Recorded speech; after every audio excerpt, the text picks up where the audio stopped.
of amortizing cost, of basically aggregating audience, reaching more and different people. And so we actually, through this process of being more public about what might happen or what could happen, and really rolling up our sleeves and figuring out, is this something we should do? Should they be divested? Should they be kept? If they... What was your thinking in terms of, just take us inside the thinking of saying that all aloud? A lot of CEOs try to wait until they have each deal done. I've spent a year since I came back fixing a lot of problems that the company has had and dealing with a lot of challenges, some that were brought on. Marvel, the titan that once ruled Hollywood with an iron fist, is on life support, and Disney knows it. For years, the MCU dominated the box office, turning comic book heroes into billion-dollar franchises and building a fan base so loyal they'd line up for midnight premieres. But behind the scenes, Disney's obsession with control, penny-pinching, and chasing trends has rotted the empire from within. Now, the unthinkable is happening. Warner Bros. Once left in the snatching away the very faces that built the MCU, while Disney scrambles to keep the lights on with nostalgia plays that fool no one. The original Avengers cast is walking out, and fans are waking up to the collapse. How did Disney lose the crown, and what does this mean for the future of superhero cinema? Let's break down the 10 brutal truths Disney doesn't want you to know. This has quietly executed a genius strategy while Disney was too busy recycling stale ideas. By offering creative freedom and serious roles, Warner Bros. Has attracted key Avengers actors like Robert Downey Jr. and Chris Evans, who are eager to escape the restrictive, formula-driven MCU machine. This isn't just about poaching talent, it's about reclaiming the narrative in Hollywood. Warner Bros. Has proven with films like Joker and Dune that audiences want stories with stakes, grit, and vision, not mindless CGI and forced jokes. Disney's worst nightmare is unfolding as the actors who define the MCU are taking their skills and audience loyalty with them. This talent shift signifies more than just contracts changing hands. It's the crumbling of Disney's illusion of invincibility. The fact that the faces of Marvel's golden age are moving to the competition is the first clear sign that Marvel's reign is truly over. Arms around me. Disney's strategy now reeks of desperation. They've run out of fresh ideas. And instead of innovating, they're trying to cash in on nostalgia by dragging back Iron Man and Wolverine to save the MCU. But fans can see through this hollow play. Even if Robert Downey Jr. returns, it won't mask the reality that the MCU is creatively bankrupt. Nostalgia might spike interest temporarily, but it won't fix the core issue. Disney has lost touch with its audience. They believe that bringing back old heroes will erase the damage done by rushed scripts and lackluster phase launches, but the magic is gone. The audience isn't fooled by empty hype anymore, and the actors themselves are cautious about returning, knowing the brand doesn't carry the same respect it once did. Disney's nostalgia-driven panic mode is a band-aid on a franchise bleeding credibility with every new release. I like to leave the job at the office when I can. But you didn't think it was going to be like this? In her work. No, we've had conversations about it being much more challenging than I expected. I felt that from the beginning when I came back. But I'm not daunted by it. It's just a lot more work, nor is she daunted on my behalf. You said that you did. Fans built the MCU, but Disney has forgotten that. Instead of delivering layered stories, character arcs, and coherent world building, Disney pushed out wine mom comedies and TikTok-inspired gags under the Marvel banner, diluting its identity. Shows like She-Hulk and Phase 4's chaotic rollouts highlighted this crisis. Fans weren't asking for low-effort quips, they wanted heroes they could root for, stories with stakes, and worlds that felt alive. Disney's arrogance in dismissing this led to plummeting ratings, record-low audience scores, and a wave of online backlash. The She-Hulk finale, with its bizarre, fourth-wall-breaking mockery of fans, was the ultimate insult, turning the MCU from an event-level spectacle into a meme.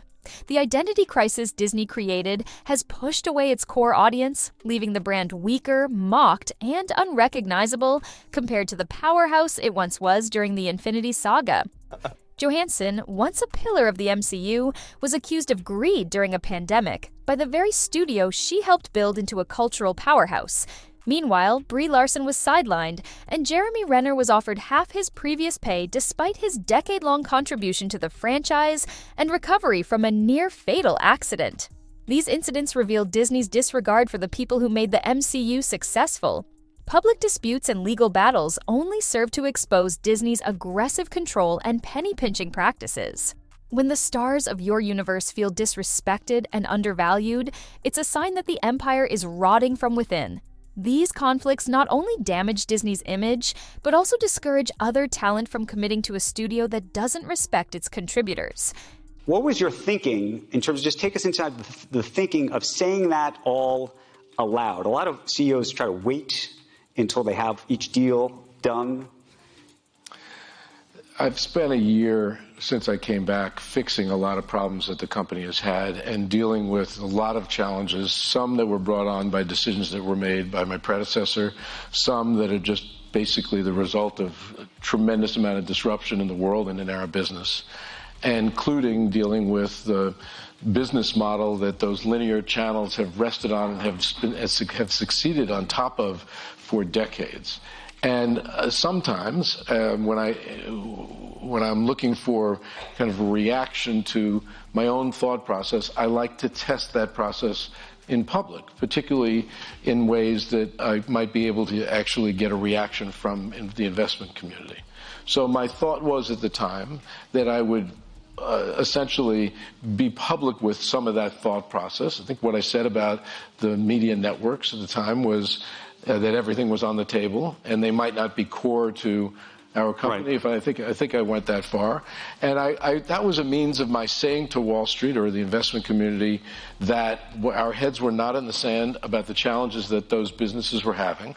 I did not want to get accused of being kind of an old media executive. That we're a company that had already shown an ability to basically adapt to new circumstances. So I want. While Disney's relationship with its stars has soured, Warner Bros. Has embraced a different strategy, prioritizing respect, creative freedom, and adult-oriented projects. Robert Downey Jr. praised Warner Bros. For giving him meaningful roles, like in Oppenheimer, allowing him to showcase his talent beyond the Iron Man suit. Chris Evans and Scarlett Johansson are now finding rewarding opportunities outside Disney's micromanaged environment. This shift shows Warner Bros. Understands what top-tier talent values, the chance to work on projects with depth and artistic integrity. It's not just about money, it's about trust and creative respect. Warner Bros.' willingness to let filmmakers like Zack Snyder and Greta Gerwig execute their visions signals to actors that their work will be valued, not micromanaged into mediocrity. Disney's failure to provide this environment has driven its stars into the open arms of a competitor that knows how to build loyalty by empowering talent instead of exploiting it. Marvel's decline is undeniable. Phase 4 was riddled with mediocre projects that failed to capture the excitement of the past. Films like Eternals, Thor, Love and Thunder, and Doctor Strange Multiverse of Madness underperformed creatively and financially, leaving audiences disillusioned. Even Disney CEO Bob Iger admitted that Marvel's output was stretched thin and unfocused, acknowledging what fans had been saying for years. These failures aren't just bad movies. They're signs of a franchise that has lost its direction. Financially, Disney is bleeding, cutting billions in costs and laying off staff to manage the fallout from these missteps. The once unstoppable MCU has become a liability, unable to deliver consistent hits despite massive budgets. Each flop erodes the fanbase further, and the brand that once guaranteed box office gold is now viewed with skepticism. Disney's inability to course correct has left Marvel vulnerable at a time when it can least afford it. A number of these films have not performed. They have not performed the way they used to. People question the creative magic at Disney. You can look at the Marvels. I'm curious why you think that disappointed. You could look at Wish, Indiana Jones. What do you think? What's happened? Well, I think you have to look at it a couple of ways. First of all, I think the movie business is changing, actually. Box office today is about 75% of what it was pre-COVID. I think we have conditioned the audience to expect that these films will be on streaming platforms relatively quickly, and that the experience of accessing them and watching them in the home is better than it ever was. One, easier to access in terms of the technology. Right. Two, just the visuals, better sets in your living room than before. And a bargain when you think about it. Streaming Disney Plus you can get for $7 a month. that's a lot cheaper than taking your whole family to a film.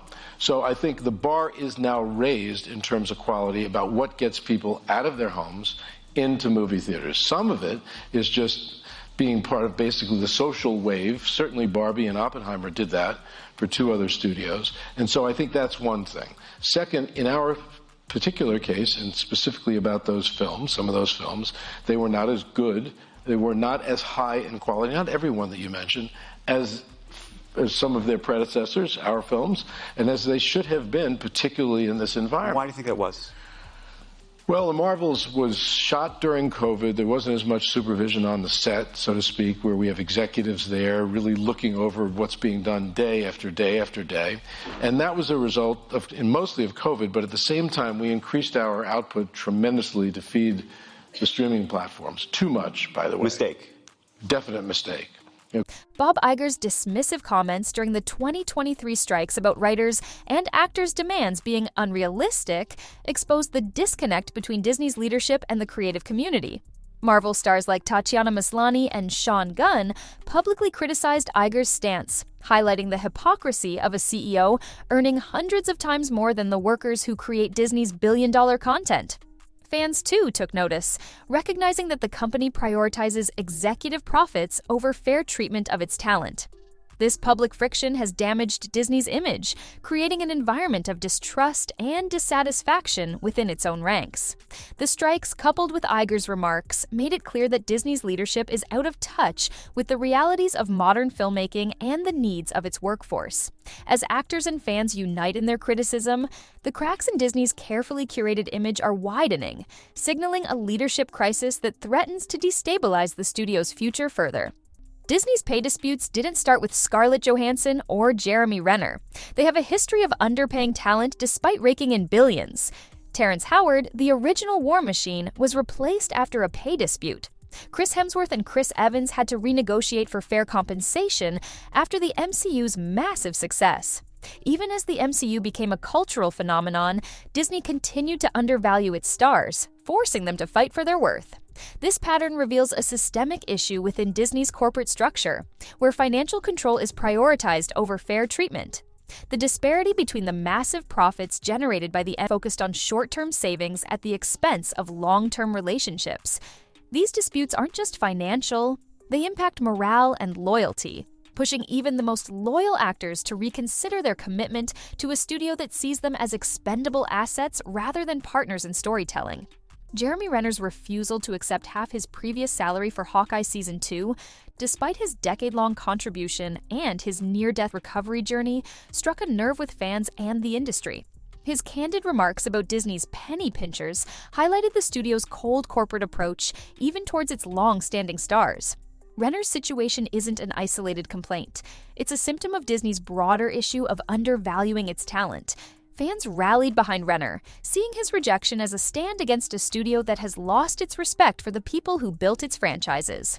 His story underscores the human side of these corporate decisions, reminding audiences that behind the CGI and costumes are real people whose contributions deserve acknowledgement and fair compensation.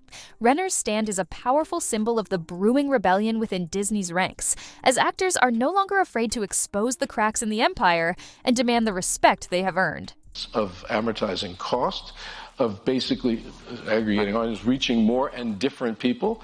And so we actually, through this process of being more public about what might happen or what could happen, and really rolling up our sleeves and figuring out, is this something we should do? Should they be divested? Should they be kept? If they are kept, how should they be run? And actually, they're being run much more efficiently today than they were in July when I made those comments. Let me ask you a different question. You ultimately bought Hulu from Comcast. Yeah. But you said the following. You said there are 7 or 8 platforms in the streaming business alone that are in general entertainment. That's a tough business to be in competitively, and it's not our strongest suit. When I came back to the company, and the company had been through a difficult time, partially because of COVID, and the balance sheet wasn't as strong then, it is much stronger now, than I would have liked it to have been.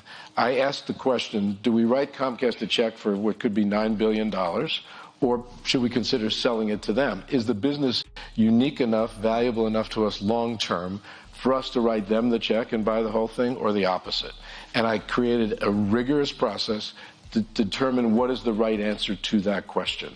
I worried that there was, in general entertainment programming, unlike Disney and Pixar and Marvel, that it's not as differentiated, maybe not as valuable. But then, through this process, determined that owning the whole thing had real value, because partnering that business with the other branded streaming business, Disney Plus, could actually create a huge opportunity for us, and thus we decided to keep it rather than sell it. Let me ask you about that IP. You just mentioned Pixar and Marvel and so many of these other things.